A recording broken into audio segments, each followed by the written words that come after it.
Hey guys, welcome back to the channel. Alrighty, today is April 15th, 2020, and this is the Flight Sim News. So, the guys at True Grit Virtual Technologies have created an Instagram page. And this is where they pretty much posted every image they posted of the Typhoon so far. And there's two new images over here that I hadn't seen before, which look very cool. Looks like the Eurofighter versus a MiG-29 Fulcrum, and looks like you got the best of them. Then there's a mid-air refueling, and then the images I posted in the last news bit with the cockpit that's work in progress. Very cool stuff. I'll include a link at the bottom of the video so you can go check it out yourself. Okay guys, the biggest piece of news for the day is the guys at Eagle Dynamics. Kate, the COO, has posted the DCS World Roadmap update. So, the bad news, which isn't really bad, is that Supercarrier will not be released today. They had found a bug on Saturday, and they plan to work overtime to bring this long-awaited product to us. They're damned if they do and damned if they don't. You know, if you look back to the F-16, people lost their shit because it was nearing the release date that they had mentioned, and the natives were getting restless, so they released it in early access, and it didn't have this, that, or the other. And then everybody flame-basted them and basically, you know, screamed at them for that. So I think what they're doing is the right thing to do. And people want to use this in multiplayer, and if there's bugs in multiplayer that break multiplayer or make the experience less enjoyable, then I stand behind them, that they should fix it. And you know what? These guys said that they're going to work overtime to bring it to us. There's a worldwide pandemic going on, and these people are still busting ass to bring us, you know, a flight sim to keep us busy. These aren't essential workers, so I would never try to put them on a pedestal above that, because the healthcare workers in the world right now are probably the real heroes, and the people who are braving retail to be able to work in supermarkets and whatnot really, you know, are the true heroes of what's going on in this pandemic. But, you know, in terms of flight sim, you know, these guys are our heroes in terms of the flight sim developers out there, because they don't have to be doing this, and they're busting ass to bring us products that we want, that keep us, you know, simulations are our comfort food, if you will, you know. And I know a lot of people out there, if it wasn't for DCS, IL-2, X-Plane, whatever your choice is, we wouldn't have a lot to do. These times would be a lot harder. So it's very cool to see that these developers are really doing what they're doing for us, which they don't have to be. They could just be sitting at home with their family and trying to stay safe. And they're busting ass to bring us a Supercarrier. Like, how awesome is that? And then the update goes on to talk about the things that they're doing with the Hornet. They plan to have the Hornet ready out of early access by December. They've prepared a bug fix update for this week, and they're working to deliver the following by the end of April. Completion of the Lightning target pod, dynamic launch zones and auto loft mode for the JDAM, air-to-ground radar, and SLAM surface-to-air missiles. During spring and summer, they plan to work on a range of flight model enhancements that include ACLS, autopilot modes, and 30 related features and issues. Viper. For the last 2 months, they've firmly focused on bug fixing and small improvements. A new developer joined us recently, is working hard on the AGM-65D Maverick air-to-surface missile, which we hope we will be delivering by the end of April. We will be increasing our efforts on the navigation system starting in May. Our general roadmap hasn't changed substantially since February. KA-50 cockpit was delivered. Anton was released out of early access. The new damage model is progressing well and will be presented to you in the near future. Enhanced aircraft AI was added to active phase of development together with FLIR. A-10C2 moved to the active phase of development. Lighting and terrain improvements were pushed back a bit. Enhanced asset packs, Supercarrier, and helicopter multi-crew now have deadlines. And the Hornet received its final list of features to be delivered this year, but this is a topic of a future update. Current projects in active development. So near term is something that they hope to deliver within 6 months. Long term is when it's done. A mid-term is a a firm list of tasks, and we trust that might be delivered in less than 9 months. So 2.5.6 preparation for stable release and an FPS improvement. God, do they need it. VR is fucking atrocious right now, and I can't wait, for them to get that done. It needs it. Near term, damage modeling for World War II aircraft. Second on my list of things to bitch about after I've been playing so much IL-2 that I kind of prefer IL-2 over DCS right now because of it. So this will be a wonderful improvement.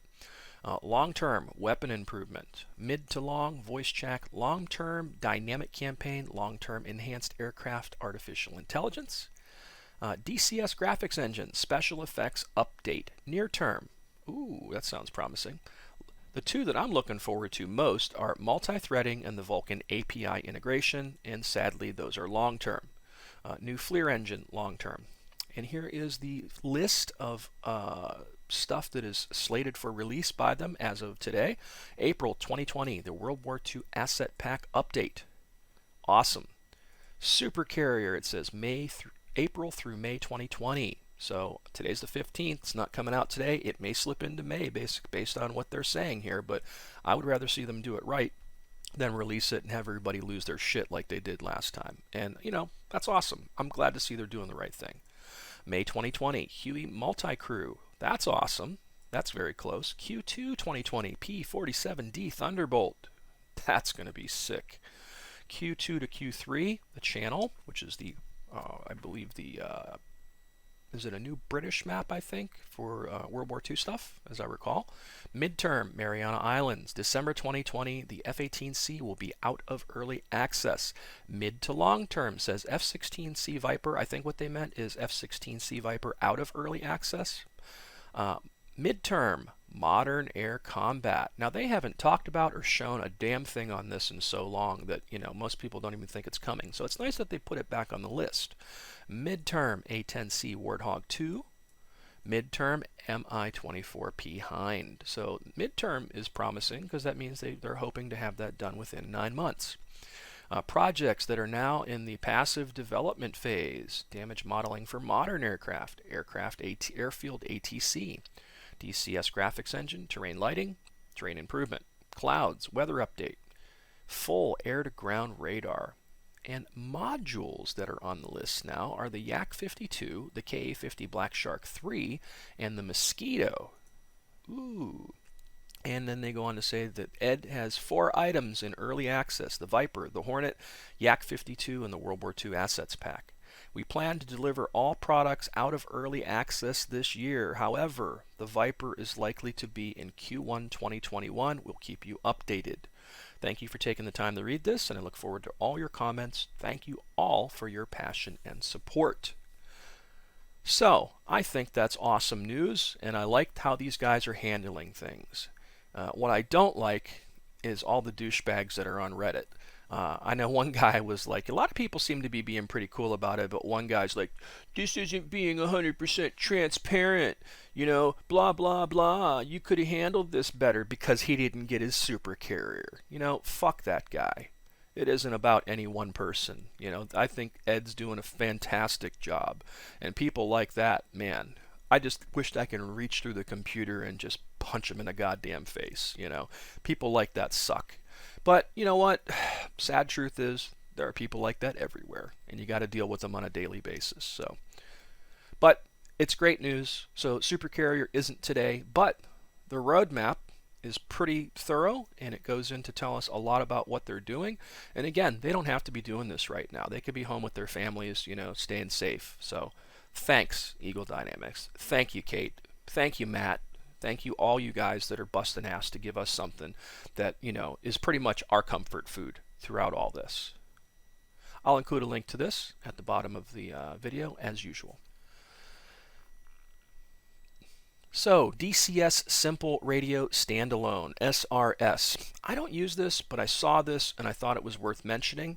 So if you do use DCS SRS Standalone, I'll include a link to this at the bottom of the video so you can go check it out and download and install it for yourself. But here is the list of changes and updates. One thing I thought was neat is it has VR compatibility. Most things don't really overlay into VR very well. And it's nice to see that somebody can use the radio stuff and have an overlay that works in VR at the same time. I can't even get like MSI Afterburner to work in VR. So pretty cool stuff. This is an interesting piece of news I thought was funny just to include. So 64-year-old man accidentally ejected himself from a fighter jet at 24,000 or 25,000 feet. Really, man? I guess this dude was like retiring, and employees at his firm organized a joyride for the dude in a Dassault Rafale B. And dude freaked out and pulled the handle and ejected at 25,000 feet. So I'll leave a link to this in the thing. I hope he's all right. You know, I guess 64 years old probably isn't the best, age to be flying in a fighter jet at 870 miles an hour. So there is that. Okay. Stormbirds is a really cool website. These guys have a lot of fantastic content, and I've mentioned them before in the news. It looks like they're putting on SturmovikFest. It's a celebration of IL-2 great battles. And some of the events that are going to take place is multiplayer fly-in on each day of the festival, scheduled to be announced. Launch of the Stormbirds podcast, as well as a special edition Q&A podcast with IL-2 lead producer Jason Williams. A few more surprises to come, hopefully, it says. So it looks like it's going to be an online multiplayer event that you could take part in. And they're going to include a schedule here, I guess, before long. So pretty cool stuff. Definitely worth checking out. And I'm a big fan of IL-2 Great Battles at the moment. So I may have to just jump in and see what's going on when they do this as well. Sounds like a good time. I'll include a link to this at the bottom of the video, as usual. So, over on the Flight Sim Reddit, one of the alpha testers had posted a new build of the alpha is available, and it's a pretty large list of patch notes: fly-by-wire system, flight computers, high altitude flight, long range missions, a lot of stuff, man. New content: Airbus A320neo is now cleared for takeoff. Lots of airport improvements. Passenger boarding ramp, fuel trunk, catering truck, performance impact fixed, air traffic behavior improvement. Changes made to the UI allowing users to save and load assignment mapping easier. There's a large list of known issues as well, but this is looking pretty good. I have been in on the alpha. I know you're not supposed to talk about it, but I haven't spent a lot of time with it. The civilian aviation stuff isn't what I enjoy the most, but all I will say is it looks fantastic, and it's going to be really hard for the likes of X-Plane and the other possible competitors out there in the civilian aviation world to really keep up with when these guys come out. When these guys release this, man, it's going to be a game changer. It really is. Yeah, it's just stunning. I'll just say that, and I'm going to leave it at that. But when at this point, we don't know. I swear, not long ago, they had mentioned something somewhere that, there is no release date at this point because of everything that's going on. But definitely very cool stuff, and I'm excited to see where it goes. I'm hoping that Microsoft Flight Sim 2020, they use the technology they've used to create this to do Combat Flight Sim again, because that would be fucking amazing. So there is that. I'll include a link to this in the show notes at the bottom of the news as usual. So I like to give a shout out to various community members when they create videos I think that are pretty cool and worth mentioning, and I like to highlight on the news as well. And the guys over at TJ3 Gaming have posted a pretty damn cool how Admiral Yamamoto was shot down by American fighters. And it uses all this historical footage mixed in with IL-2 Stormovik. And it's really fantastic. It's a great video. It's about 10 minutes long, and it's definitely worth checking out. It's a historical battle simulation utilizing IL-2 Stormovik and telling the story of how Admiral Yamamoto was shot down by American fighters. Really cool video. I like how they incorporated all this old footage with the simulation. And it goes in detail, and it's just cool as shit, man. It's definitely one of the better videos I've seen in a while, and I like that they took the time to do this. And it takes real skill to pull shit off like this. And maybe one day I'll get that good, but I know I'm not that good yet. My editing skills are kind of limited, but I'm winging it. I do this by myself. I don't have anybody to show me things. So very cool stuff. And I will include a link to this video as well, so you can check it out for yourself, which is awesome sauce.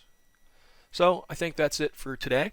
That is the Flight Sim News for April 15th, 2020. As always, I want to thank you guys for watching. Please take a moment and subscribe to the channel. Feel free to hit that like button if you like it. And until next time, guys,